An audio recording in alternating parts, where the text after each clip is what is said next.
کسی میاں بیوی کے ہاں شادی کے 11 سال بعد بیٹا پیدا ہوا۔ وہ بچہ ماں باپ کی آنکھوں کا تارا اور پورے گھر کی رونق تھا۔ جب وہ بچہ 2 سال کا ہوا تو ایک مرتبہ اس کا باپ ڈیوٹی پر جانے لگا تو دیکھا کہ ٹی وی لانچ میں میز کے اوپر ایک سیرپ کی شیشی کھلی پڑی ہوئی تھی۔ اگرچہ بچہ ابھی سو رہا تھا لیکن پھر بھی اس آدمی نے اپنی بیوی کو آواز دے کر کہا کہ شیشی کو بند کر کے رکھ دینا، اور خود گھر سے چلا گیا۔ اس کی بیوی جو کچن میں مصروف تھی اس نے شوہر کی بات کو سنی انسنی کر دی۔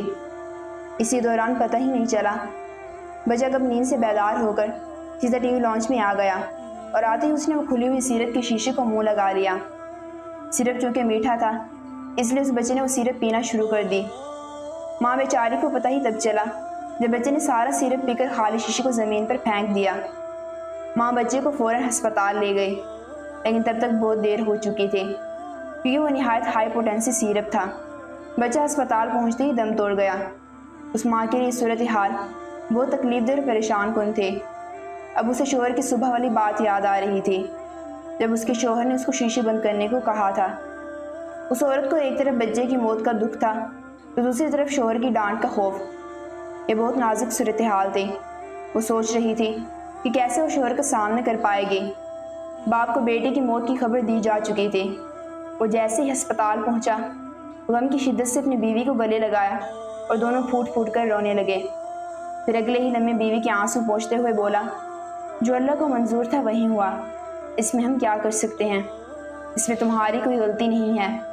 یہ جملہ گرجا اس دکھیاری ماں کے بچے کی موت کا دکھ کم نہیں کر سکتا تھا، لیکن کم از کم اس غم کی گھڑی میں اسے اتنا حوصلہ تو ہوا کہ اس کا شوہر اس کے غم کو سمجھ رہا ہے اور اس کے ساتھ ہے۔ شوہر نے بیوی کو اس لیے قصوروار نہیں ٹھہرایا کہ اگر وہ جلد بازی نہ کرتے ہوئے چند سیکنڈ میں بوتل کو بند کر کے کسی اونچی جگہ رکھ دیتا تو یہ نوبت ہی نہ آتی، اور بیگم اپنی جگہ اسی لیے اپنے آپ کو کوس رہی تھی کہ اگر اس نے شوہر کی بات پر توجہ دی ہوتی تو یہ ثانیہ نہ ہوتا۔ ہم اپنے آپ کے مطابق کوئی بھی رائے قائم کرنا چاہیں تو بہت آسان ہے کہ شوہر قصوروار تھا یا بیوی، لیکن یقین کیجئے کہ کوئی کام خراب ہو جائے تو ہم 1 منٹ میں اپنے آپ کو بے قصور اور دوسرے کو قصوروار ٹھہرانے میں بالکل دیر نہیں کرتے، مگر قصوروار ہوتے ہوئے بھی اپنے آپ کو قصوروار ٹھہرانا بہت ہی مشکل ہے۔